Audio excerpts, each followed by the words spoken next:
Hey, hello guys, it's How to Tech Simplified, and in this easy tutorial I will be showing you how to inspect and use all the knives in CS2. Now it's a very easy tutorial, let's get straight into it. The first thing that you want to do is open up Counter-Strike 2.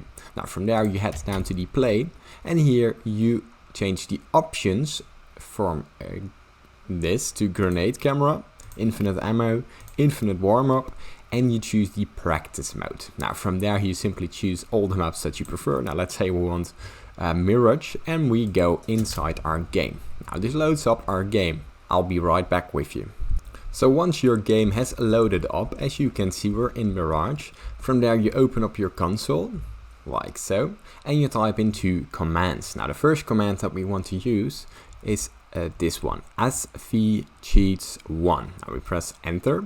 This will enable all the cheats, and from there we choose the other command. I will put them both in the description down below, and that is MP drop knife enable. Now from there we enabled these two, and from there we can drop our knife, as you can see. This is very important. So drop your knife, and now look to your knife, and what we will do next is type in another command.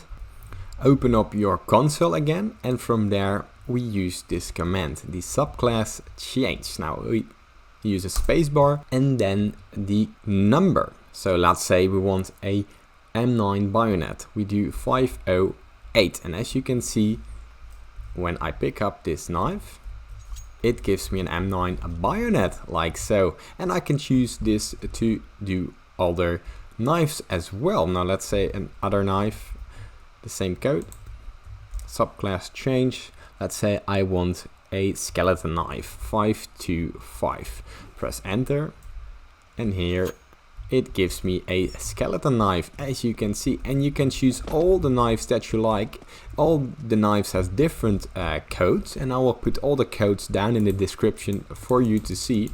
And that's all. If you still got any questions, leave them down in the comments, and I will try my very best to help you. If this tutorial has helped you, please leave a like and subscribe, it helps me out a lot. Thanks for watching.